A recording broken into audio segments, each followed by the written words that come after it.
It's no surprise to anyone that I detest current Hollywood, making anime the only thing I watch now. And I say current Hollywood because there's a pattern occurring in modern day of taking movies I grew up with, or just classic movies in general, and basically subverting them for a modern audience, deconstructing them, flipping them upside down, taking the timeless values and lessons learned from them and gutting them from inside out, taking the classic works of many authors, illustrators, storytellers that help shape what a culture is and pushing them aside, either to be forgotten, hidden, uprooted, ridiculed, and mocked. The original cartoon came out in 1937, and very evidently so.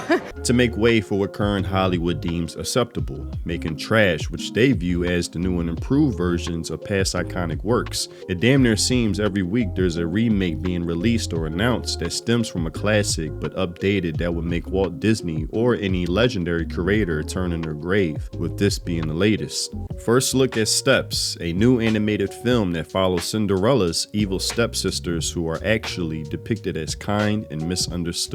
And this is really a shame, but it follows a pattern of taking old villains or depictions of antagonists and making them sympathetic, like the orcs of Lord of the Rings with the new series from Amazon, Rings of Power, humanizing them, which is just shitting on Tolkien's life's work, something I even realized as a casual fan of that story. Even making a movie about Cruella de Vil, the villain from 101 Dalmatians, and how she's actually misunderstood as well. And months ago, I recently rewatched some of these Disney movies I haven't seen since a child. The Fox and the Hound, which brought back so many memories. I used to watch that over and over again.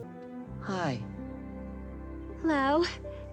I just Mama happened to told be- me, And I rewatched Beauty and the Beast, Cinderella, and I was shocked that these movies got even better with time as an adult. Cinderella, I couldn't believe was released in 1950, and its animation and storytelling is still far superior than anything Disney could manage now. And as I'm watching, I'm connected with Cinderella as the main character, and the mistreatment she suffers through from her stepsisters and stepmother, treating her like a peasant, lower than a second-class citizen. But through it all, she maintains her positive demeanor, her good-hearted nature, light at the end of the tunnel mentality, not letting the evil around her taint her heart and drive her to darkness. So many quality lessons found in her behavior, and there's just one scene that really breaks your heart where the ugly stepsisters in and out are obviously jealous of Cinderella and just tear away her dress she worked so hard on, and it damn near tears away her last shred of hope. And as the viewer, you just want to jump through that screen and just hug and protect her. Good night.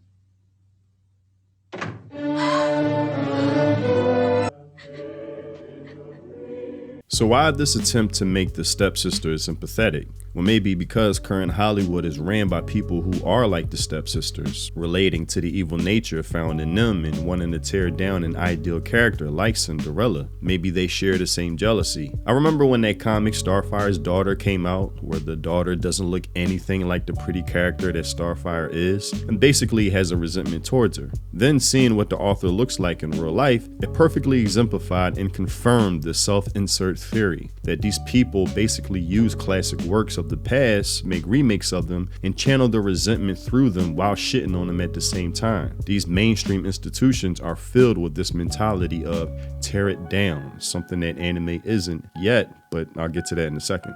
Another example is the new Supergirl movie coming out with the slogan being truth, justice, and whatever, when it's supposed to be truth, justice, in the American way. Again, subversion and deconstruction at play for a modern audience, which is no surprise since it's being inspired from a comic book from 3 years ago, knowing American comics have been hijacked by activists almost 2 decades ago by this point. And another movie I just heard about today being adapted from the important classic novel Animal Farm, written by a literary hero of mine, George Orwell, which is a novel that serves as a critique towards totalitarian communism. But instead, this movie will be a criticism towards capitalism. Real original!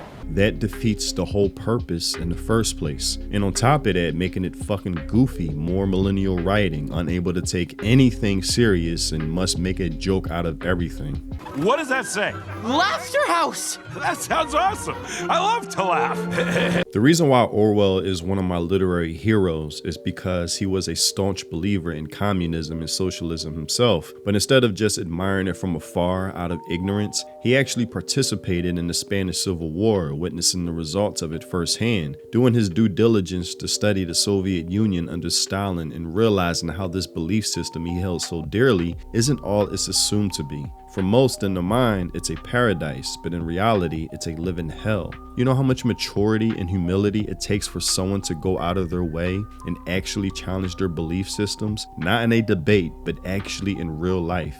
That's a true writer, storyteller, which makes him once in a lifetime, something that millennials are incapable of doing. The idea of writing a story that challenges ourselves, our belief systems with authentic characters instead of massaging and romanticizing them is a foreign concept, and this abomination remake is beyond disrespectful to his legacy. And although Orwell was writing about totalitarianism in particularly in Russia in 1945 and 1946, what we've done is we've contemporized it and we wanted to make it for, there hadn't been a retelling of this that really connects with a modern audience. But this is not a problem with anime. Even classic themes, stories, and archetypes that Disney helped inspire, anime embraces them, not looking down to them with shame or resentment, but holding them up high in celebration. When it comes to a Cinderella-like story, My Happy Marriage follows a similar format. Mio, a beautiful, sweet, good-hearted woman, is treated horribly by her sister and stepmother, beaten constantly, but one day meets her Prince Charming who saves her from such a life.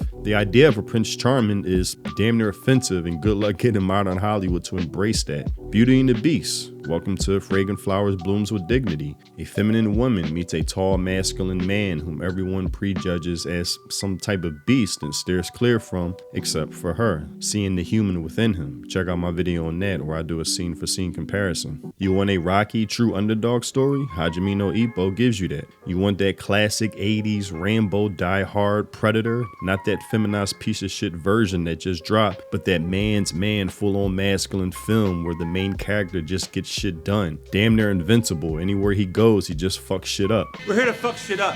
You have things like Solo Leveling and many others. You want that Page Master or Bill and Ted where the main characters leaves their modern world and visits a feudal time or different time periods? Congratulations. You have a whole genre dedicated to that. You want that classic Hollywood would never dare make that film today, John Tucker Must Die type of movie where the main guy has 3 or more different women baddies fighting over him? Welcome to any harem anime. That'll please you. Take your pick of the litter. Maybe you want that She's All That type of vibe, where the girl is overlooked and never seen by the hottest guy in school, but still he chooses her over everyone else, making all the other girls jealous. One recently I watched that was like that was Honey Lemon Soda. Feel free to watch. And last but not least, if you want that, God, I miss these days. That classic MTV comedy, I don't give a fuck, run with any idea when everyone wasn't so fucking easily offended. Hi, I'm Johnny Knoxville. Welcome to Jackass.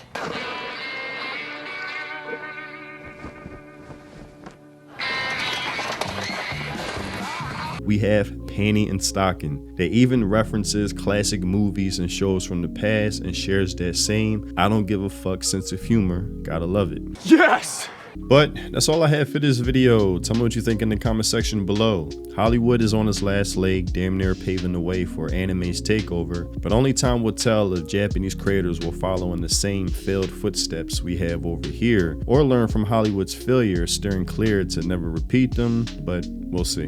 But I'm hoping for the best. Also, if you haven't checked out my music, links in the description. If you love those Samurai Champloo, lo-fi, mellow boom bad vibes, then my music is definitely for you. And if you want to support me and the content I create, consider joining my channel and becoming a member. It's much appreciated. Thanks for watching, and I'll see you in the next video. Free think. Peace.